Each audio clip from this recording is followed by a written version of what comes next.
Hey guys, welcome back to IL Academy, and today in this video we will doing exercise 10B question 5 which is based on basic geometry.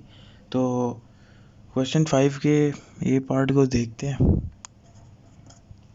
First of all ये part के अंदर वो उसने एक figure दी हुई है, figure देख लेते हैं। फिगर है कुछ यूं यूं यूं और यूं, ठीक है। ये दोनों लाइन पैरेलल है, ठीक है। ये ए है, ये बी है, ये सी है और ये डी है।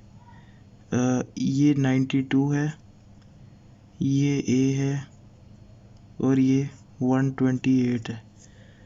तो गाइस जो मैंने अब आपको पिछले क्वेश्चन में भी बताया था कि अब ए निकालना है, तो बहुत ही ईजी है, ठीक है।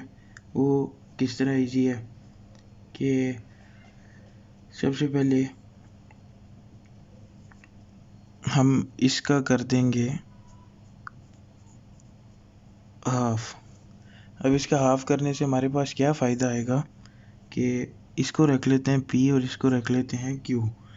अब ये भी पैरेलल है। अब इसका हाफ करने से ये और ये एंगल दोनों मिलके क्या बनेंगे 180, और ये ऊपर वाला और ये एंगल दोनों मिलके क्या बनेंगे 180। तो सबसे पहले नीचे वालों का लेके ये इतना हिस्सा फाइंड कर लेते हैं, ठीक है। तो देखते हैं CEQ plus 128 is equals to 180, ठीक है। ये उधर जाके जब इससे माइनस होगा तो ये आ जाएगा 52, ठीक है। अब ये आ गया 52, मतलब कि इतना हिस्सा आपके पास किया है हाफ 52। अब ये ऊपर वाला हाफ निकालना है, तो 52 को 52 से आप माइनस कर लें तो आपके पास आ जाएगा 40, ठीक है। ये 40 जो है ना, अब ये ऊपर वाला हिस्सा है, ठीक है। मतलब कि अगर हम 40 मतलब कि ऊपर वाला हिस्सा 40 और ए को प्लस करें तो हमारे पास इक्वल क्या आता है 180 आता है, ठीक है। तो 180 से जब हम 40 को माइनस करेंगे तो ये हमारे पास क्या आ जाएगा 140, ठीक है। ये हो गया आपका ए पार्ट। अब हम आते हैं बी पार्ट की तरफ। बी पार्ट आपका किस तरह होगा। बी पार्ट के लिए सबसे पहले हम बना लेते हैं शेप। ये आ गई हमारे पास शेप यूं यूं और बीच से एक लाइन यूं इंटरसेक्ट कर रही है, ठीक है। अब इस लाइन के अंदर ये जो आउटर एरिया है यहाँ पर हमें दिया हुआ है 4B-10, ठीक है। और ये जो बाहर वाला एंगल है ना, ये बाहर वाला, ये हमें दिया हुआ है 2B-2, ठीक है। तो हम करेंगे क्या, हमने अब वर्टिकली ऑपोजिट देखना है, मगर वर्टिकली ऑपोजिट इसमें इक्वल नहीं हो रहा क्योंकि वो और ये एंगल इक्वल होंगे, ठीक है। ये और ये और ये और ये, ठीक है। तो जो ये एंगल होगा वो ये होगा, जो ये होगा वही ये होगा, ठीक है। तो हम चेक करते हैं, अब हम क्या कर सकते हैं, हम क्या करते हैं सी ये। अब हम देखते हैं कि हमने इसको किस तरह सॉल्व करना है। इसको सॉल्व करने के लिए हम क्या करेंगे, सबसे पहले तो इसकी नंबरिंग कर लेते हैं ताकि हमें इजी हो जाए। CDPQ और A और B, अब हमें इजी हो गया। अब चेक करते हैं CYP, ठीक है। ये Y है और ये X है, ठीक है। तो CYP लिख लेते हैं। CYP किसके इक्वल है 2B-2 के, यानी CYP ये एंगल जो है वो इसके इक्वल है, ठीक है। तो अगर हम CYP को प्लस करें 2B-2 से तो ये हमारे पास सॉरी, इसको अगर हम प्लस करें 4b + 10 से, तो ये हमारे पास क्या आ जाएगा, 180 के इक्वल आ जाएगा। 4b + 10 और ये दोनों साइडों को हम प्लस करेंगे तो 180 के क्या आ जाएगा, इक्वल आ जाएगा। ठीक है, अब CYP हमने ऊपर फाइंड किया वो ये था, तो CYP की जगह ये लगा देते हैं। तो 2b - 2 + 4b - 10 = 180। क्वेश्चन हो गया सॉल्व। ठीक है, ये 2b और + 4b हो जाएगा। ये आपके पास आ जाएगा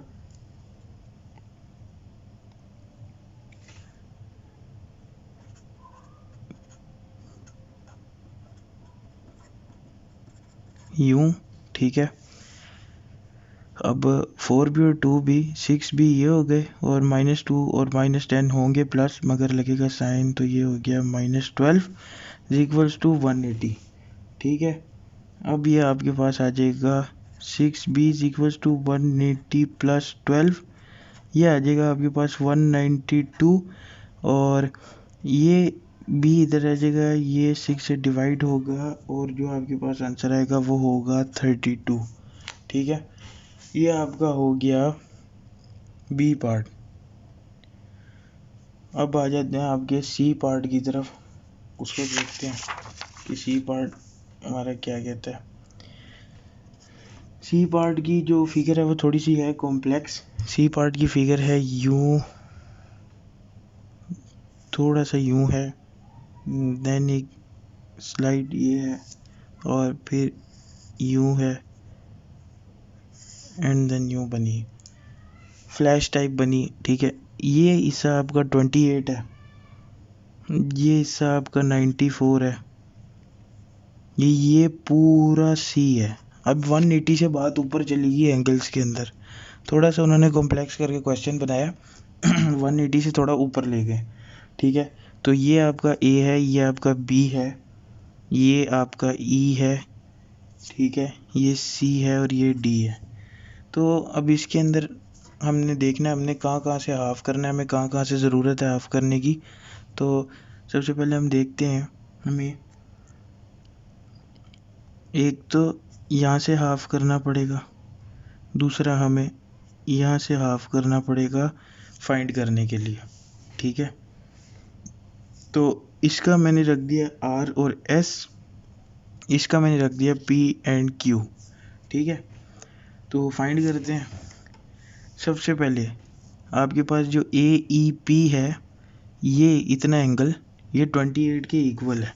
तो सबसे पहले इधर लिख लेते हैं AEP = 28। ठीक है, नेक्स्ट पॉइंट देखते हैं, वो है हमारे पास ये जो हिस्सा है आपका, ये F है, ये एंगल। ठीक है, तो FEP ये इक्वल है किसके, 94 के। ठीक है, मतलब FEP इतना हिस्सा ये और ये इक्वल है 94 - AEP के। ठीक है, तो ये भी लिख लेते हैं, FEP = 94 - AEP। ठीक है, अब AEP हमने ऊपर 28 निकाला था, तो अगर हम AEP की जगह 28 लगा देंगे तो ये 94 - 28 हो जाएगा, ये आपका आ जाएगा 66। ठीक है, अब आपके पास FEP भी आ गया है, FEP ये इतना एंगल ये भी आ गया है। ठीक है, अब बचा आपके पास ये है छोटा सा एंगल, ये क्या है। ठीक है, तो देखते हैं, अब हमने क्या निकालना है, देखिए EFS ये एंगल किसके इक्वल है, FEP के। ठीक है, तो अब फिर क्या हुआ कि ये जो EFS है, ठीक है, EFS ये जो है, ये फिर किसके इक्वल हुआ, ये भी फिर 66 के इक्वल हुआ, ठीक है, क्योंकि हमने FEP निकाला था उसी के इक्वल EFS है, ठीक है। क्वेश्चन थोड़ा सा कॉम्प्लेक्स है, यहाँ पे गौर से सुनिएगा ताकि आपको एक एक पॉइंट क्लियर हो जाए, ठीक है। उसके बाद अब हम किस पे आएंगे, कौन से सेक्शन पे आएंगे, वो आएगा आपका DFS, इतना एंगल, ठीक है। ये DFS किस तरह निकालेंगे, ये आपका इक्वल होगा 19 के, क्योंकि आप गौर करें ये और ये एंगल सेम है, ये और ये, तो आपका जो DFS है वो 19 के इक्वल आ जाएगा, ठीक है। अब आपके पास DFS भी निकल आया, EFS भी निकल आया, और FEP भी निकल आया, और AEP भी निकल आया। मतलब कि अब हम फाइंड करते हैं C प्लस EFS, ठीक है। EFS कौन सा है, EFS ये, ठीक है, प्लस करते हैं हम इसमें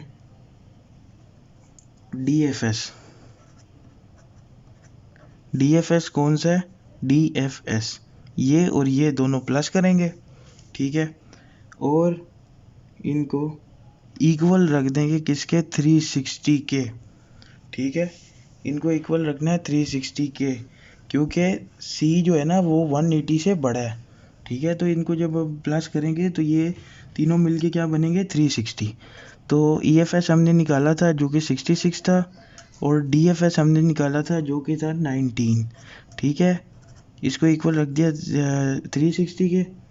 अब 360 माइनस 66 माइनस 19, तो ये आपके पास क्या आ जाएगा, 275।